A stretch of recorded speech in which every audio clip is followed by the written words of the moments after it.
Todo mundo na paz, tudo jóia. Já até coloquei para gravar para não ter problema. Tô até meio pontual aí, até demais, né? Pera aí, só responder um negocinho aqui.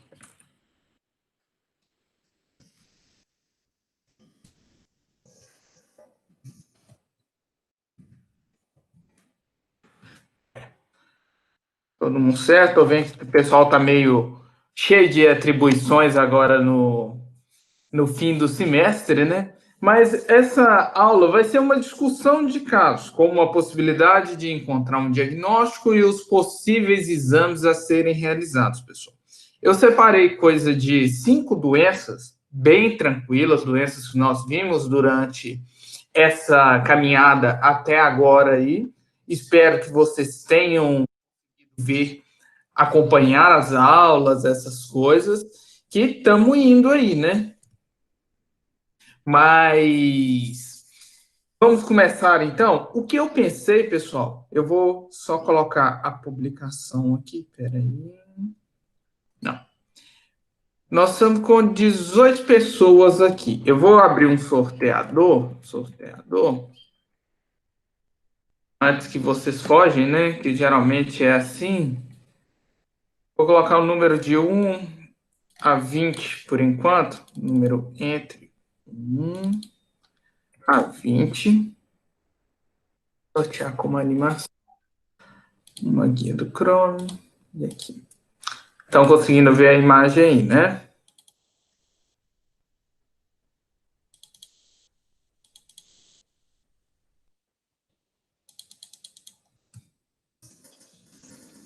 Só um minuto então, pessoal. Então, estou conseguindo. Eu vou sortear um desses números aí e pela lista de presença que está aqui no sorteador das pessoas aqui, aí a gente faz essa discussão com essa pessoa. Por isso que é bom a participação de todo mundo. Mas vocês podem ajudar também. Vou sortear um número aqui, ó, o número 4. Agora a gente vai, muda a guia que está sendo compartilhada, né? O 4 eu vou começar, óbvio, desse aqui, ó, vai ser a Fernanda Tainan, porque os dois primeiros aqui sou eu, né? A Fernanda K. Aí, olha que bacana que é essa ideia minha. O negócio, a galera quando fala que quer participar só vai sumindo, olha. O pessoal é foda. Mas, vamos colocar uma janela aqui. É simples isso aí, quer ver? Opa, daqui a pouco o pessoal volta. Uma janela. Deixa eu só achar que é aqui. Então, no caso, então, pessoal, dá para ajudar, é bem tranquilo isso aí. O que nós temos, então? Os sinais clínicos. O que é o animal primeiro? Nós temos que ter o conhecimento desse animal, né? Então, é um cão SRD de 2 anos de idade, castrado. Tá, até aí beleza. Porte pequeno, vamos adicionar isso aí. Ele está apresentando eritema, descamação, alopecia, hiperkeratose e a presença de discreto prurido. Pensando dessa maneira, assim, já que os outros sinais são dentro da normalidade, quais são os possíveis diagnósticos para isso aí, Fernanda? Se ela tiver aí ainda, né? Ou o pessoal quiser participar, é até melhor. Esquece a parte do sorteio aí. Ó, então ele tem eritema generalizado, ou a descamação, a alopecia e a hiperkeratose generalizado. Nada em algum lugar. Tá, é uma dermatopatia, suspeita de dermatofitose e tudo mais. Quais exames eu faria, então, para um possível diagnóstico aí, pessoal, para a gente conseguir chegar nesse diagnóstico? Um raspado de pele é fundamental. Nesse raspado de pele, o que eu vou encontrar nesse raspado de pele, pessoal? O que eu excluo desses diagnósticos que vocês falaram aí? Deixa eu colocar aqui que eu acho que fica até mais fácil. Então, suspeita é uma dermatopatia, né? Exame raspado. Aí dessa dermatopatia, vocês comentaram, ó, pô, isso para lá que fica mais fácil para mim. Raspado vai excluir ectoparasitas, por exemplo, uma sarna, né? Tá. Mas te digo de antemão que o resultado desse cão aí é o quê? Negativo. Não há Demodex, nem sarna sarcóptica, nem sarcóptes.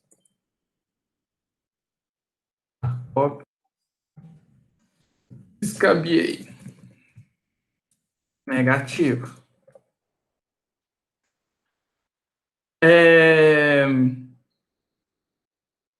Excluímos então ectoparasitas ali.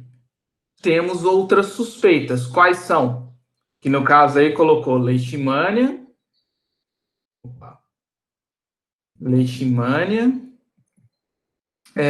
dermatofitose e malacésia. Como que eu excluo leishmania aqui, pessoal?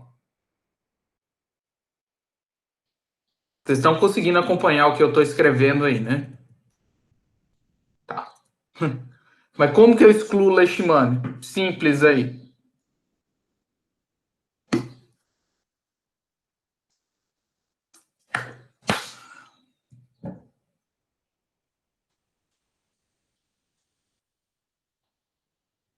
Como que é uma maneira simples de eu esfregar sanguíneo?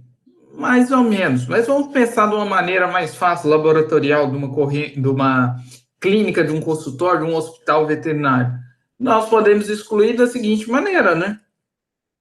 Um PCR, um ELISA, pode ser até uma punção de linfonodo, uma imunofluorescência.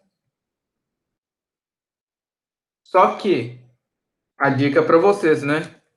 A gente não deu aula de leishmania. Leishmania é parasita, é um protozoário. Mas, ou seja, esses resultados aqui deram negativos. Tá. O que mais que a gente pensa do caso dessa doença aqui? Ó? Temos eritema, regiões vermelhinhas na pele ali, descamação, alopecia e hiperkeratose. Dermatofilose, como que eu poderia propor essa possibilidade aí? Já excluímos dois possíveis diagnósticos, né?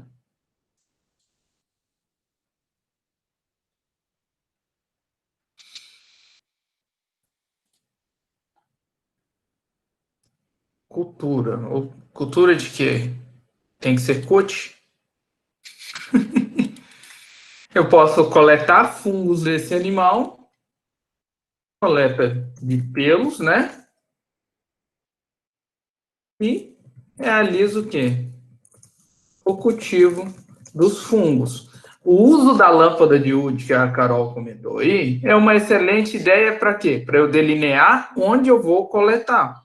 Só que, durante a análise com a lâmpada de Wood, eu não observei nenhuma fluorescência. É certo que com essa lâmpada de Wood não aparecendo nenhuma fluorescência, esse animal está negativo, ou seja, não tem a presença de fungos dermatófitos ali? Conte que. Vamos ver só se vocês estão.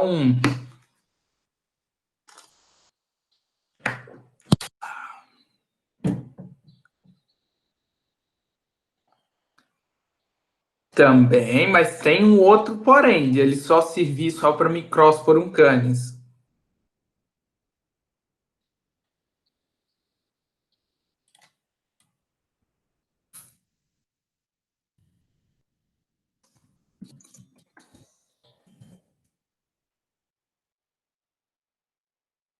Isso mesmo, só detecta o fungo metabolicamente ativo se reproduzindo ali. Por quê? O que floresce são os metabólitos desse fungo, entenderam? Por isso que se na lâmpada de Wood não apareceu nenhuma corzinha, não é que não tenha o fungo. E mesmo se aparecer, tem resultados tanto falso positivo quanto falso negativo. Mas nesse caso aqui, foi negativo. No outro caso aqui que sobrou, a malacésia. Como que a gente faz para diagnosticar a malacésia?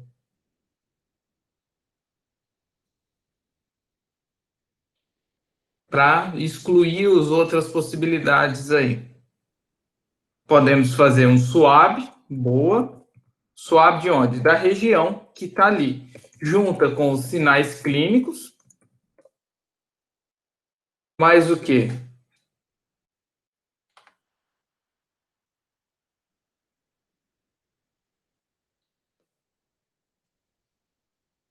E nesse SWAB, o que, que eu faço com ele? Só passei lá e sucesso?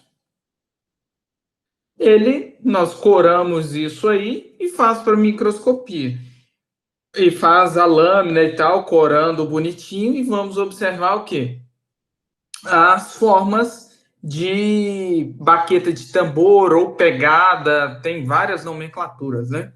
Mas é bem tranquilo. No caso dessa doença 1 aqui, é um caso clássico de quê? De dermatofilose, desculpa, de malacesiose. Por quê?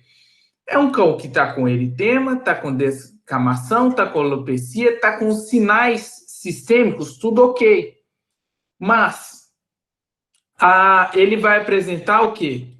Discreto prurido. A malacésia em si, ela causa esse discreto prurido ou não?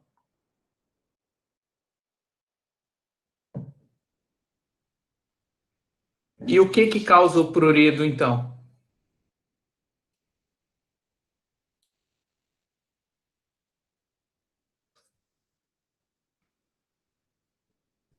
Vocês estão quase, mas o que causa esse prurido aqui são as infecções bacterianas secundárias. Por quê? Causa uma fragilidade desse tecido cutâneo ali, que faz o quê? Facilita a entrada dessas bactérias. Entenderam esse esquema, então? Então, essa primeira doença aqui é o quê? Malacesiose. Perfeito? Entenderam isso aí, pessoal? Vamos para uma segunda, então. Só para. Isso é mais para vocês fixarem o que vocês viram durante esse tempo todo na disciplina aí, né? Vamos lá. Essas. Opa, tem que passar para a segunda aqui. No caso, essa doença 2 aqui, nós temos o que, pessoal? Deixa eu voltar para o chatzinho aqui. Nós vamos ter um cão idoso, coloca até um negrito aqui, né? De 14 anos, apresentando o quê? Olha quanta coisa que esse animal está apresentando, né? Está apresentando apatia, anorexia, episódios eméticos, ou seja, ele está vomitando, anorexia, deixa eu só colocar os negócios importantes aqui, né? Vômitos esporádicos e ruídos pulmonares durante a ausculta. Além disso, apresenta uma ceratoconjuntivite seca. Quais as possibilidades diagnósticas diante das doenças que nós já abordamos aí?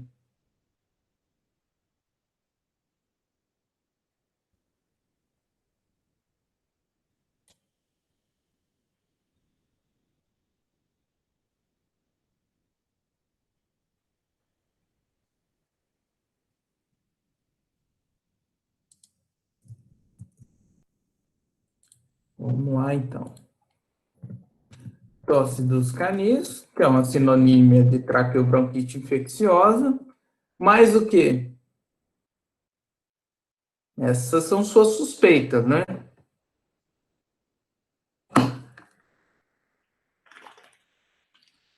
Apenas traqueobronquite infecciosa?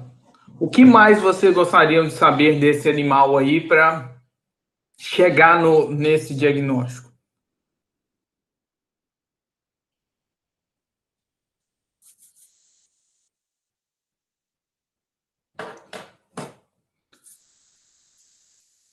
O negócio. Tá gravando, tá? Sinomose é outra possibilidade. Mas que detalhe aí? Ele está apresentando o quê? Sinais bem específicos, né? Apatia, anorexia, sinal assim patognomônico de 500 milhões de doenças, né?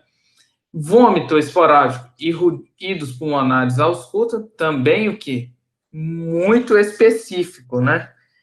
Tá, pessoal. Pensando dessa maneira aqui, o que que esse animal pode ter, então? Para eu descartar uma sinomose e uma tosse dos canis. Isso poderia ter também até uma aspergilose. Vou adiantar, aumentar uma aqui também. Então, o primeiro que foi falado aí, para eu descartar a tosse dos canis, o que que eu faço? Ou para eu descartar a sinomose ou a aspergilose? Quais exames são necessários aí?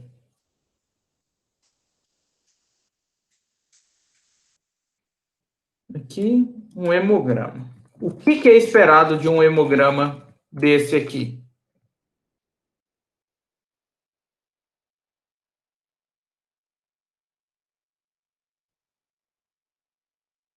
E que, se for sinomose, o que que esse animal vai apresentar? Corpúsculo de inclusão. Te digo que não é fácil de achar, mas posso encontrar. Mas as alterações hematológicas ali que eu vou encontrar.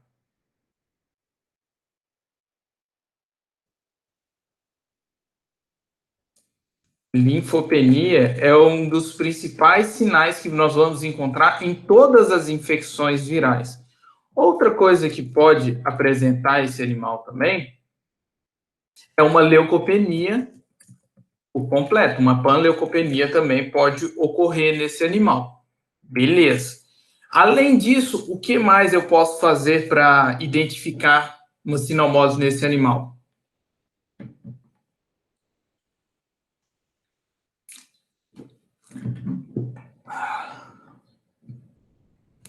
Snap test, que é a imunocromatografia, né? Isso é uma boa. Agora, suponhamos que vocês não têm acesso a esses exames, como ELISA, PCR e etc. Hoje em dia está tudo acessível, nem é tão caro assim. Por exemplo, vendo apenas a clínica desse animal, dá para eu fechar um diagnóstico mais plausível para esse animal? Digo para vocês de antemão que sim. Por quê? Vamos lá por parte, né? Um animal apresentando apatia, anorexia, vômito esporádico e ruídos pulmonares na ausculta. Opa, sinal que tem uma alteração que respiratória. Além disso tudo, esse animal vai apresentar o quê? Uma ceratoconjuntivite seca. Tá. Aí vamos pelas doenças possíveis diagnósticos que vocês falaram.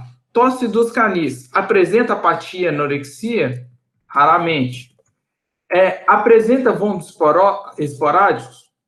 Não, não apresenta. Geralmente os animais são o quê? Clinicamente bem. Não tem nenhuma alteração ali.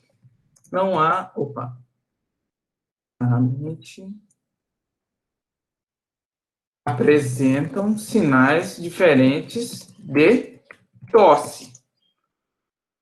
Apresenta, então, ruídos pulmonares auscultas? Sim, pode apresentar. Sim, ruídos pulmonares. Não é comum, mas pode ocorrer. Agora, a ceratoconjuntivite seca vai apresentar nesses animais? Não, não há alterações. O quê? Oftalmológica. Agora, pulmonares é feio, né? Pulmonares. Pronto.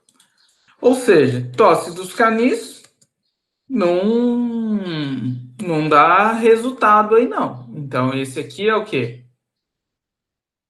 Esse é. Deixa eu ver se eu acho um negocinho aqui de.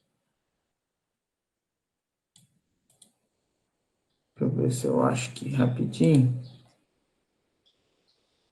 Esse é... Cadê o negativo? De fazer assim aqui. Esse negativo, beleza? Agora, aspergilose, que foi uma opção. Nós vamos apresentar, alguns animais vão apresentar apatia e anorexia? Sim, vou colocar assim para ficar mais fácil.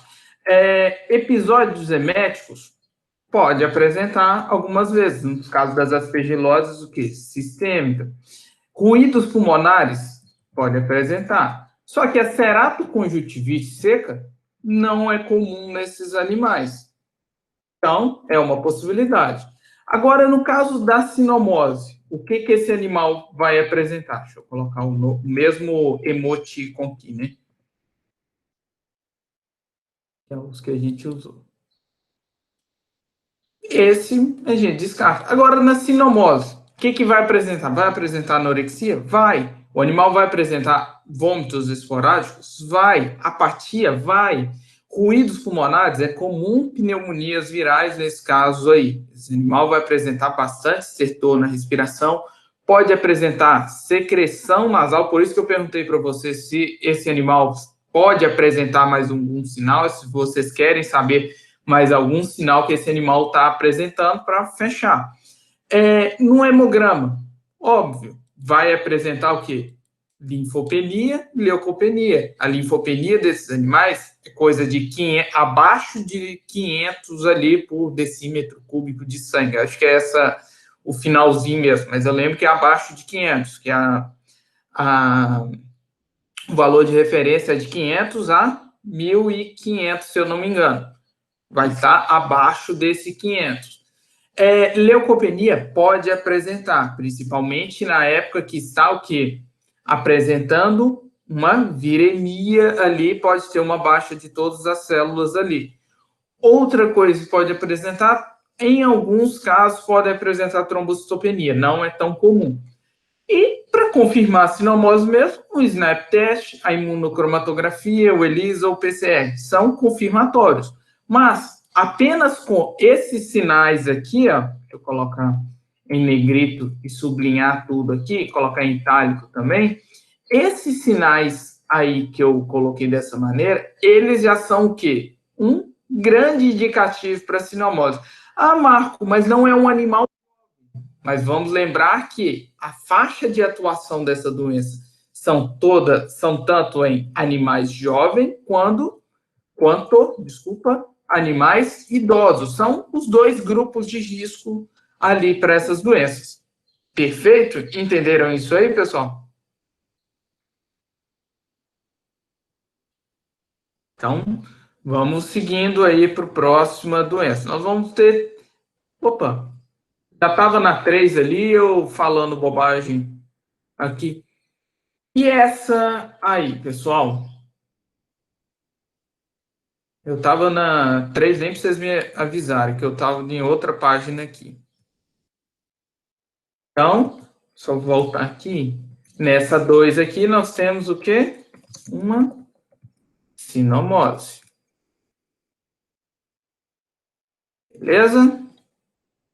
Agora vamos para essa doença 3 aí, então, pessoal. É uma cadela de 5 anos, poodle não castrado. Por que eu coloquei poodle? Poodle é uma placa de Petri para doença. Tudo quanto é doença vai crescer em poodle. Não sei quem tem poodle aí, mas é um bichinho que você vai estagiar ou trabalhar em uma clínica, um hospital ou qualquer lugar veterinário. Hoje não é tão comum, hoje já são os shih tzus, mas há alguns anos atrás, pensou em poodle, pensou em qualquer doença imunológica, doença infecciosa, tudo vai ser o quê? Vai ser no poodle, beleza? É um bicho que vai ter tudo, por isso que eu coloquei o exemplo do poodle. Então, esse poodle, pessoal, essa poodle, aí o nome dela, vou colocar até aqui, Nina, que é o mais comum também, né? Ele vai apresentar o quê? Apatia, anorexia, perda de peso, desordens da coagulação e alterações oftálmicas. Pessoal, diante de um caso desse aqui, o que você pediria de exame para corroborar com os possíveis diagnósticos que vocês têm? Eu nem questionei os possíveis diagnósticos, né? Mas o que vocês pensariam aí?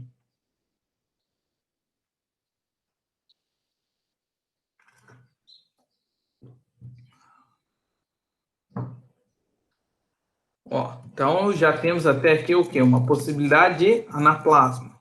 Boa. Aqui sorologia. Sorologia.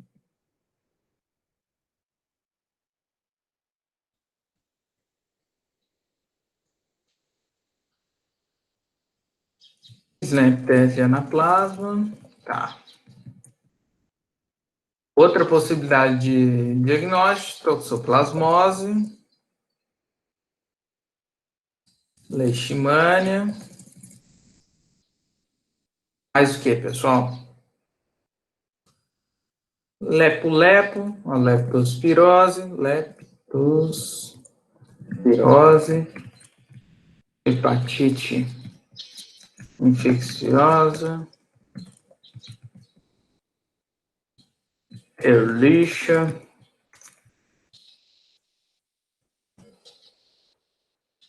Mais o que? Mais alguma outra opção diagnóstica?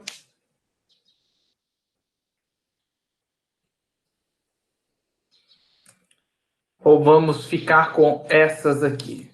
Sinomose, boa. Mas vamos então atentar aos sinais clínicos. Já colocamos aqui uma, duas, três, quatro, cinco, seis, sete. Tá, pessoal. Então vamos pensar isso aqui, como que a gente vai eliminando cada doença. Essa maneira que eu estou tentando mostrar para vocês na aula aí, o que é a ideia disso aí? É mostrar para vocês como vocês vão pensar diante de quê? De uma doença qualquer. Tem um animal, estou diante de um animal, ele está apresentando tais sinais. Quais são o quê? As possibilidades diagnósticas aí. O que nós pensamos? Vou colocar a brucelose que falou por último ali. Anaplasma. Tá. Quais sinais clínicos estão condizentes aí com a anaplasmose? Desses sinais aí.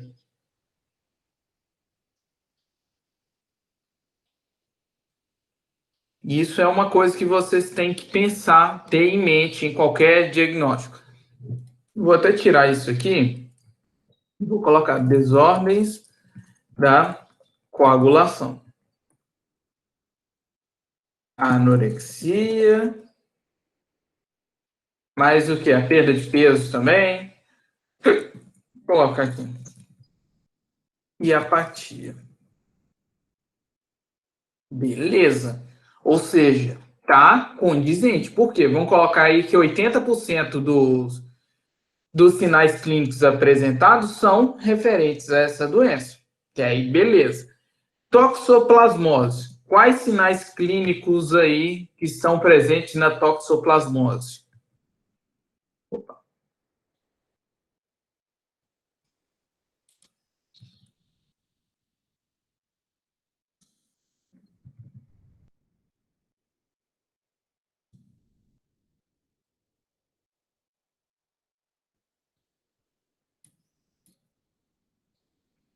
A apatia, anorexia, mais o quê?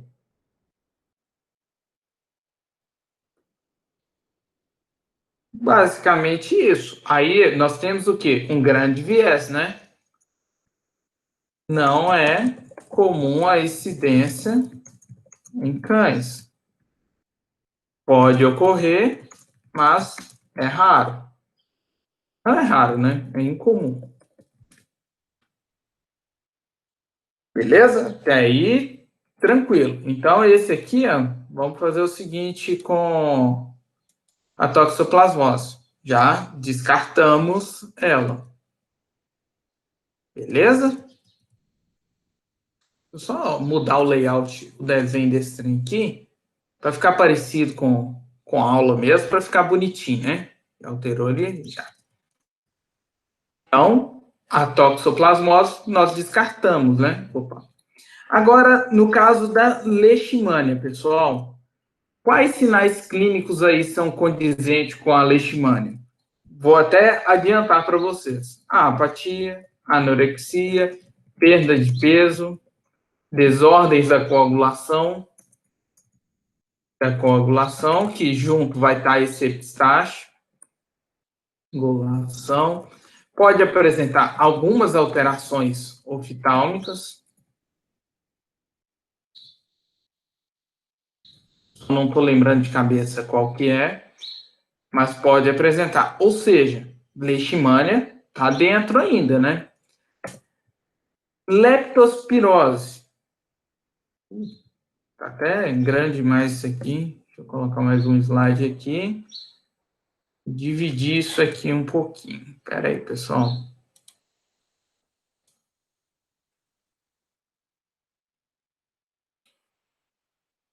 A leptospirose, então, o animal vai apresentar desordens da coagulação, anorexia, mas o que pode apresentar? Eu até esqueci o...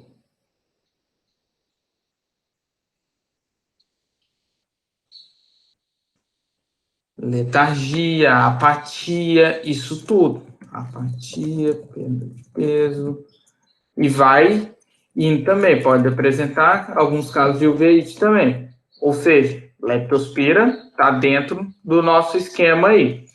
Da hepatite infecciosa, temos mais outras alterações. O que pode apresentar, pessoal? Apatia, anorexia, né? Mesma coisa.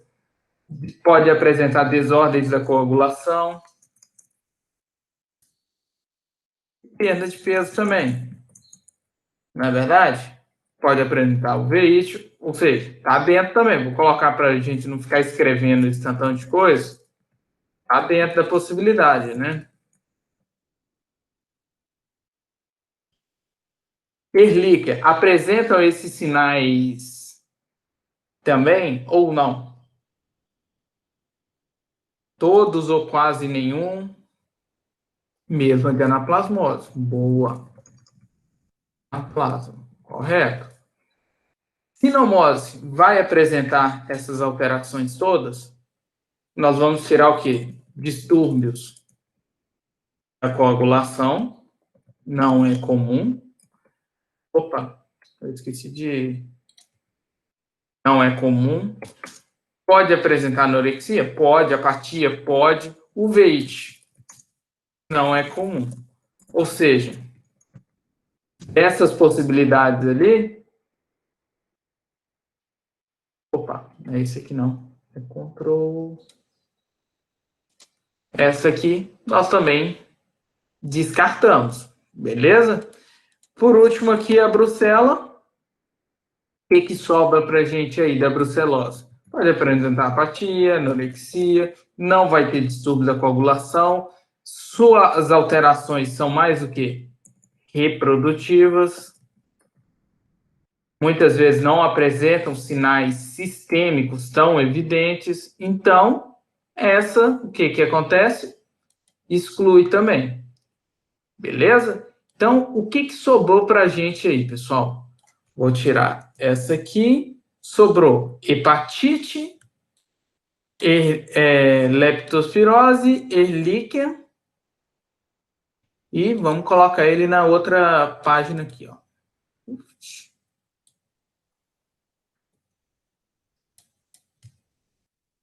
Sobrou essas doenças todas aí, ó. Eu vou mudar aqui a página.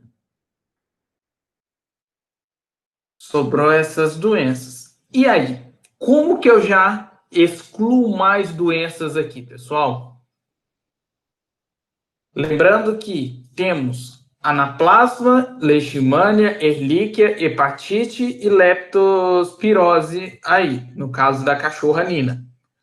Um teste rápido. Qual teste rápido aí, que eu acho que eu já comentei com vocês, que eu já excluiria duas doenças aí ou mais?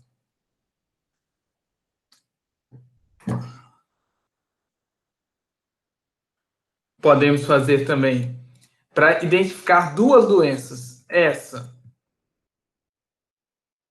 e essa. Acho que eu escrevi certo. Aqui eu posso utilizar o quê? Esfregar sanguíneo. Vou encontrar facilmente? Não, não vou. Tanto essa quanto essa. Esfregaço. Beleza? Na leishmania, o que eu posso utilizar? Um teste rápido. Simples. Nesse caso, negativo. Beleza? Tranquilo isso aí. Então, se eu excluo a leishmania, vai sobrar algumas doenças para a gente aí. Leptospirose, como é que eu excluo ela? Através de uma sorologia. Deu negativo também. Não apresentou anticorpos ali para leptospira e esse animal também não tinha histórico o quê? De nadar no rio, por exemplo. Ou na enchente. Não era um cachorro de enchente. Beleza? Bem tranquilo aí. Aí sobrou para a gente, então. Opa, deixa eu só corrigir isso aqui. O esfregar sanguíneo, que é um teste não tão sensível. Mas vamos supor que vocês têm pouco dinheiro, né? O que vai acontecer? Vocês vão ter que optar por um exame mais barato. Olha, se eu já excluí duas doenças, a leishmania e a leptospira, o que vai acontecer? Eu posso fazer um teste rápido que chama 4DX, que eu já mostrei para vocês, eu acho, em alguma das aulas, ou na de diagnóstico de hemoparasitose. Deixa eu só mostrar para vocês a imagem aqui, que é esse bonitinho aqui.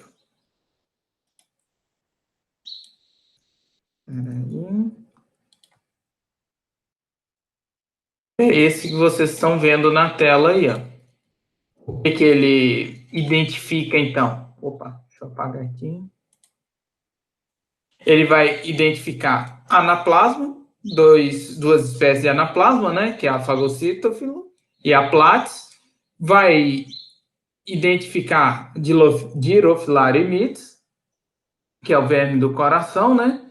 Doença de Lyme, que é a Borrelia burgdorferi, a Ehrlichia canis e essa Ehrlichia que eu esqueci o nome dela, que eu esqueci a doença que ela causa. E o positivo ali. Ou seja, com esse exame aqui, o que vai acontecer? Eu vou conseguir identificar o anaplasma e o Ehrlichia.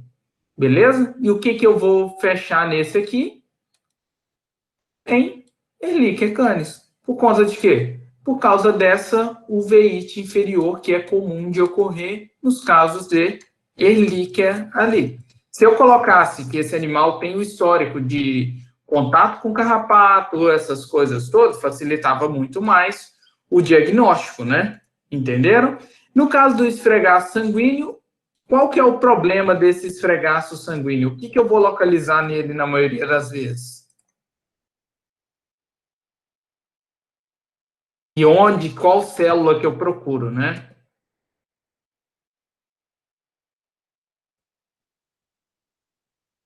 Cadê o negócio que eu perdi?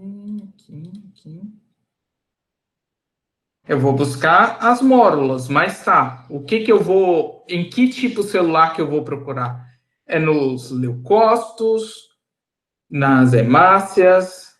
Isso aí, ó. Deixa eu até colocar aqui a imagem bonitinha. Opa. Nos monócitos ali. No sistema fagocítico mononuclear, geralmente vão apresentar essa daí que eu coloquei na imagem para vocês. Caramba, agora que eu vi que tá tudo rabiscado. Que aí vocês vão ver dessa maneira. Beleza? Ó, achei que não ia render, não ia ter participação suas, mas está funcionando minha ideia, né? Então, vamos sair da doença 3, vamos para a doença 4. Olha aí, ó. Esse é um exemplo clássico aí que eu já dei para vocês. Vamos colocar, só para eu alterar aqui, ó. É um felino, um gato, jovem, não tem a idade definida, porque foi adotado, é uma fêmea, e vive no apartamento 3010, ou seja, é no 30º andar, lá no Saguaçu. Eu acho que Saguaçu é o mais chique de Joinville, né? Nem tem ideia de qual bairro é direito ali. Mas vive lá no alto. Esse animal foi adotado. Quer dizer alguma coisa? Talvez. Só que esse animal foi adotado há cerca de 60 dias e vem apresentando o quê? Conjuntivite, gengivite, dispneia e diarreia liquefeita. Quais são as possibilidades diagnósticas desse animal? Essa já está mais um pouquinho complexa aí, né?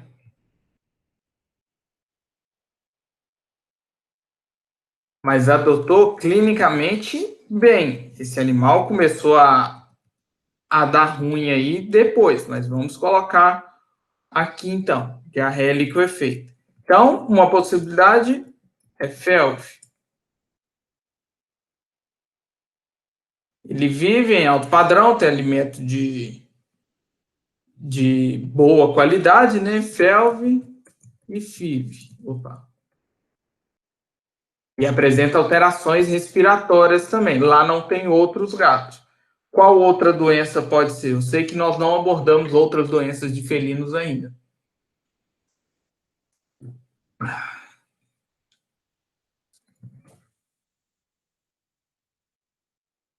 Lá em Minas tem um negócio que chama pif-paf.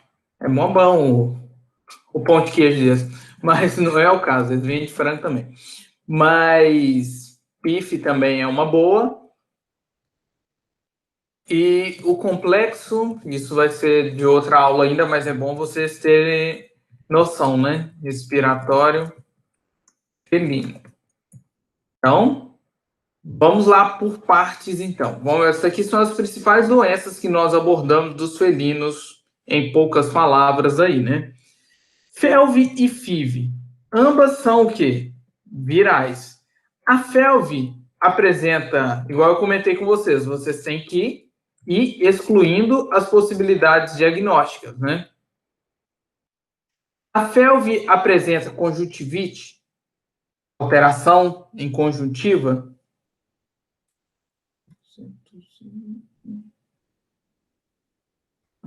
Eu coloquei errado. 208.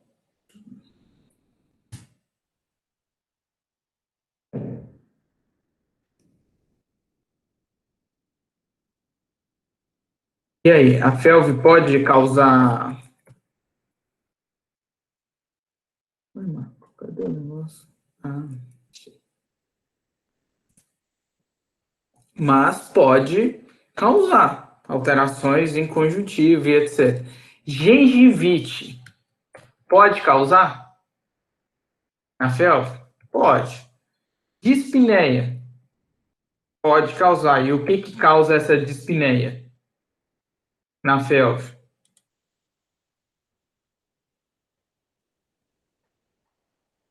No caso é o linfoma da vida ali que causa essa efusão pleural, muitas vezes aí, que é bem comum. Diarreia liquefeita pode causar também, ou seja, FeLV está dentro ainda do nosso diagnóstico. FIV, esse animal vai apresentar conjuntivite? Pode apresentar. Gengivite pode apresentar também. Dispneia pode apresentar. Qual é a característica aí dessa... E diarreia também pode apresentar. Ou seja, está dentro. Mas o que o FIV faz para ter essas coisas todas? Vamos lembrar dessa aula que eu não sei se a galera viu. Deixa eu ver se como é que está aqui. Estúdio YouTube. Ver se o pessoal acompanhou pelo menos a aula aí, né?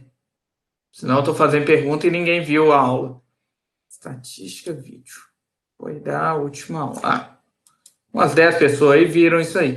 Ele causa o quê? Imunossupressão. Dessa imunossupressão, ele vai ficar o quê? Susceptível a qualquer infecção. Ou seja, quando nós temos casos de FIV, o que vai acontecer?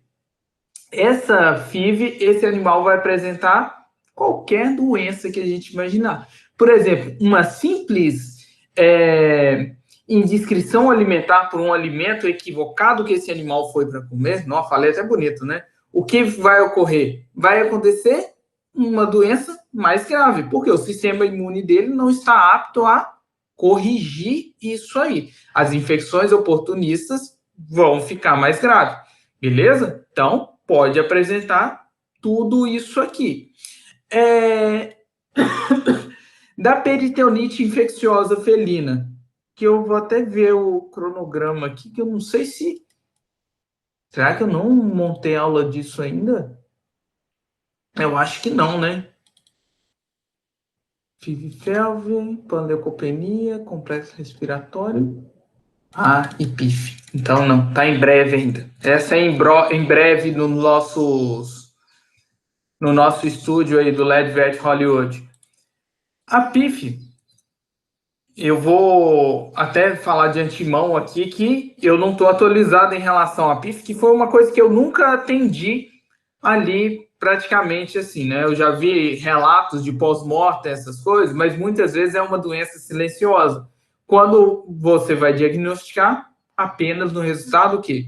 Pós-morte. O animal morre, na hora que faz a necrópsia, abre lá, tá com aquela peritonite bem feia. Mas também é característico de quê? De um animal que está com alguma imunodeficiência. Bate com isso aí? Provavelmente sim. Ou seja, a PIF também está dentro ali. Complexo respiratório felino, comum em animais jovens, isso é da aula também de PIF. Essa aqui vamos colocar aqui nas próximas aulas ali ainda. Dessa maneira aí, esse complexo respiratório felino, que atinge filhotes principalmente, vai causar o quê? Vai causar a conjuntivite, a gengivite. Opa, vou colocar aqui. Vai causar também a conjuntivite, gengivite, pode causar dispneia em alguns casos e levar até a óbito os filhotes, né? Sabendo disso, então, pessoal, o que acontece? Também está no na nossa alçada ali. Pensando nisso, nós colocamos o quê? 4 possíveis diagnósticos aí. O que fazemos então para descartar essas doenças? Maneira simples. Teste rápido. O teste rápido, nós não temos um teste rápido para FIV, mas temos para PIF, mas temos para FeLV e para FIV.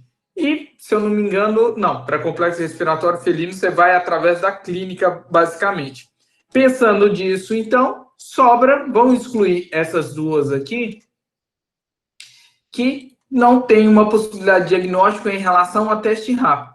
Fazendo isso aqui, a gente chega no diagnóstico de FIV, porque esse animal está com essas alterações todas aqui, no resultado deu FIV. Suponhamos, tudo é suposição. Vendo isso, então, pessoal, o que nós temos a mais, além desse FeLV e do FIV ali? Ele é FIV. Como que eu trato esse animal?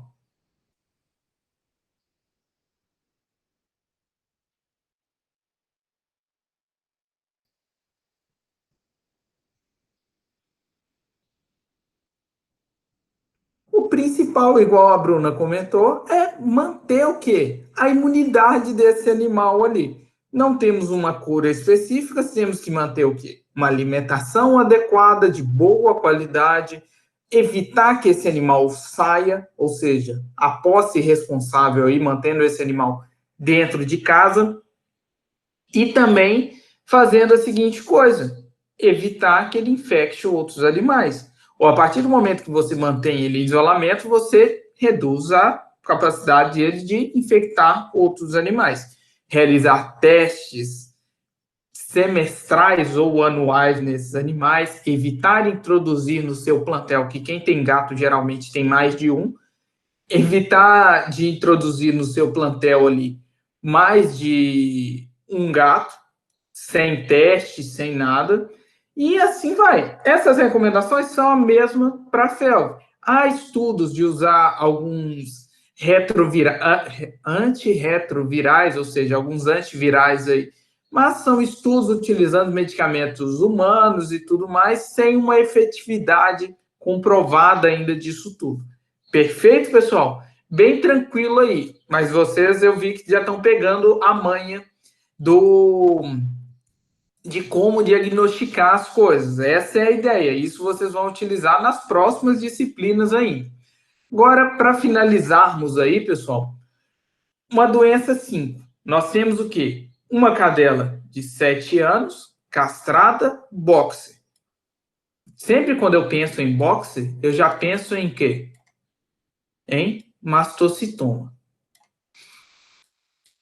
O foco desse bicho é o mastocitoma. O point aí é o quê? Ter mastocitoma. É boxer velho, vai ter mastocitoma. Eu cansei de fazer eutanásia em animal porque já tinha mastocitoma. Eu ia até falar outra palavra aqui, mas eu lembrei que está gravando. Em todo lugar do animal, até esses lugares mesmo, beleza? E esse animal tem contato com os animais no portão. Ele fica na garagem ali, tem acesso e contato com o animal no portão. O que ele vem apresentando? Todos os sinais dentro da normalidade. Todos. Tá comendo, tá bebendo, tá ativo, tá latindo igual um doido, não tem mastocitoma e apenas apresenta uma tosse aguda. Mais nada. Começou a tossir, o proprietário daqueles muito preocupados levou no consultório lá. E aí? O que esse animal pode ter? Lembrar disso aqui. Então, vamos voltar aqui. Então, pessoal, o mastocitoma ambulante, as suspeitas suas pode ser o quê?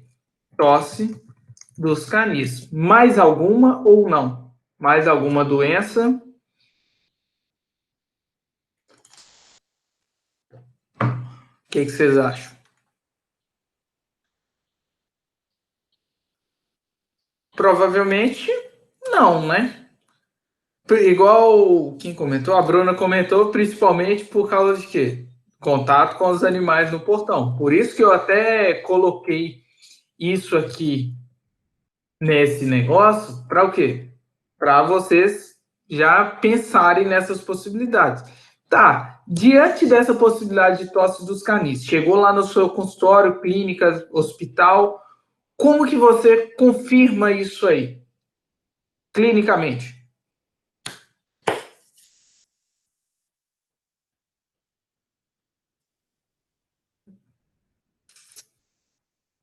Qual que é uma maneira clínica aí de fazer isso?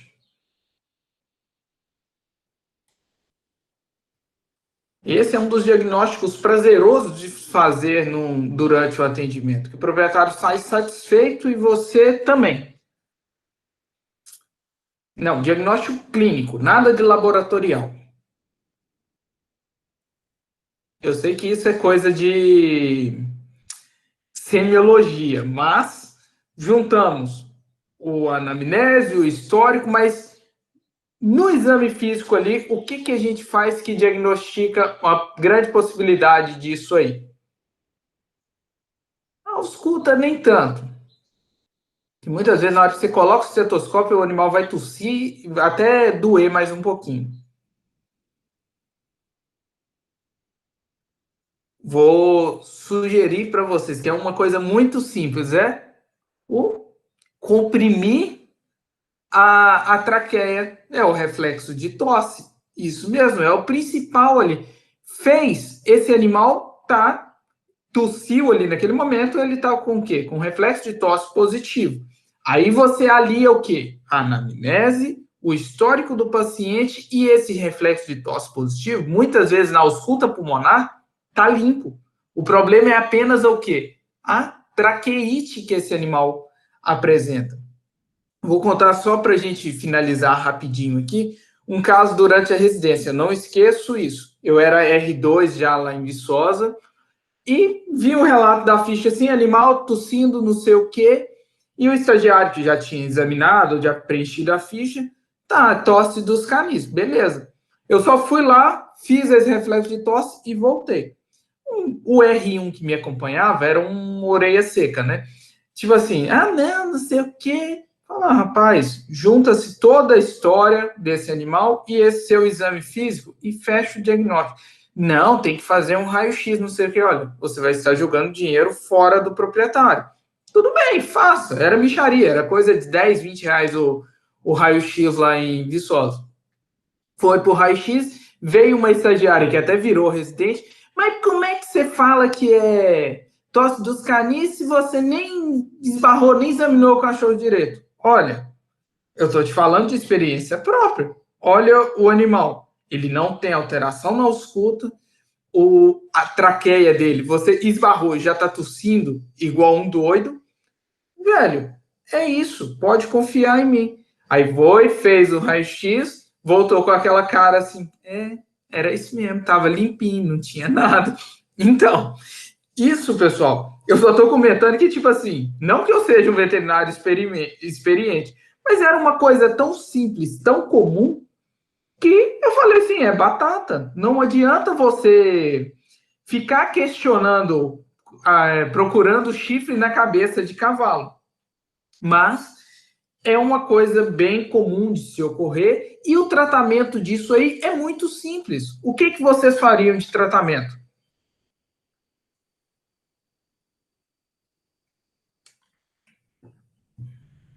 Qual que é o tratamento disso aí? Eu sei que vocês estão até buscando no slide aí para ver.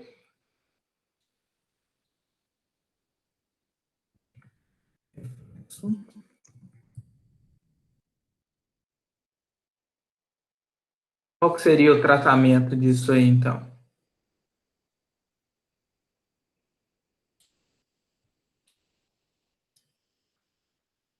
Um antitussígeno, tá. Mas o que nós podemos utilizar além de um antitussígeno aí? Além não, né? Vamos evitar o uso do antitussígeno. Vamos para a coisa mais simples. O que nós temos que lembrar dessa doença? Essa doença é o quê? Ela é autolimitante na maioria das vezes. O que eu posso utilizar para aliviar essa tosse? Ela, igual a Bruna comentou, ela resolve sozinha. Ela é autolimitante, vai melhorar ali com o passar do tempo. Mas é sofrível a gente ficar ouvindo o cachorro com aquela tosse o dia inteiro.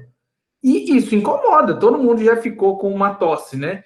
Um dos tratamentos mais fáceis de utilizar é o que a Fernanda comentou. É utilizar corticóide. A prednisona, olha, fica a dica, durante 5 dias ali, que não vai ter nenhum efeito imunossupressor nesse animal, nem nada, você usa numa dose de antialérgico. Por exemplo, gente, como é que chama um glicocorticoide muito comum? Prednisona. A prednisona, você pode usar 1 miligrama por quilo bit durante 5 dias. Pronto. Resolve ali, o proprietário sai com um tratamento e sai com um medicamento. Só que, em relação à tosse dos canis, vocês têm que aliar o quê? Aos seus conhecimentos também. Que outra alteração que pode apresentar essa tosse aí e, às vezes, ela é autolimitante ou apenas esporádica? Isso eu sei que vocês não viram clínica ainda, mas vamos lembrar quem tem. Deixa eu ver se na fotinha aqui tem alguém que tem algum. Não, não tem, é porquinho e tudo mais. Quem tem Yorkshire, que é bem comum de ter isso aí.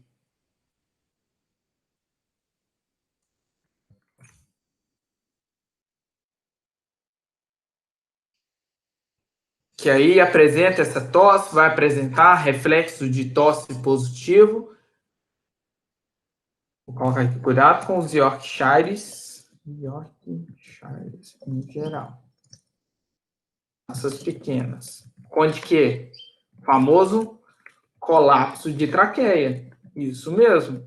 Muitas vezes, mas eu vou entrar com corticoide. Até auxilia em algumas vezes, mas não é o quê? O indicado, nem recomendável. Beleza? Só tomar cuidado com os colapsos de traqueia, que pode o quê? Mimetizar uma tosse dos canis, porque está dando reflexo de tosse positivo ali. Mas você vai ter que aliar com o quê? Com todo o histórico desse animal, toda a clínica que ele está apresentando para fechar no diagnóstico. Beleza, pessoal? Hoje a aula era basicamente isso, era apenas uma discussão para ver se vocês estão entendendo certinho a disciplina para conseguirmos aí dar continuidade. Amanhã, deixa eu ver só o cronograma aqui, deixa eu já parar de gravar. Espera aí rapidinho.